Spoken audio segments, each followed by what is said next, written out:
Energy biscuit energy biscuit তো দেওয়া যাবে, কিন্তু তোমরা বাড়ি নিয়ে যা খাইবেন না শাকার বাড়ি নিয়ে যাবেন, না হইলেও তোমরা একটা বসি খাইবেন। কোনটা? না তাইলে তাইলে মোর কথাটা শোনো, যদি তোমরা শাকারি বাড়িতে নিয়ে যান তাহলে রেট পড়বে 25 টাকা, আর যদি তোমরা এটে বসি খান তাহলে রেট পড়বে 20 টাকা। আর যদি তোমরা কন যে হলো হলো বাড়িতে নিয়ে যা মামির সাথে খাইবেন তাহলে রেট পড়বে হলো 22 টাকা, বুঝছেন?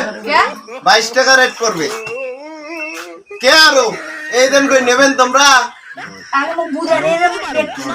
এদের রেট কিসের জন্য? এটা হলো এই দেখো কারেন্ট একই জিনিস, তোমরা যদি আবাসিক চালান তাহলে ইউনিট হলো 5 টাকা, আর যদি তোমরা বাণিজ্যিক চালান তাহলে তাহলে ইউনিট হলো 8 টাকা।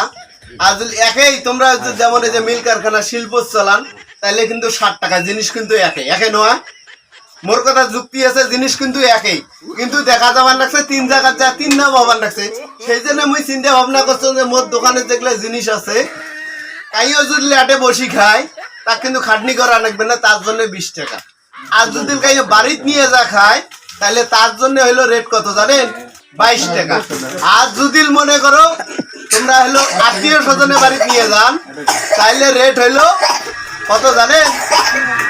25 টাকা। বুঝছেন আলা মোর কথা?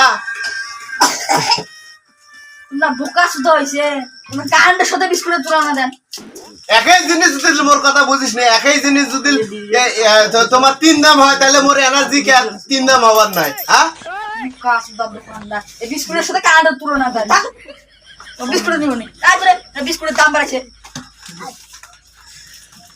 বিস্কুটের দাম বাড়ছে, বিস্কুটের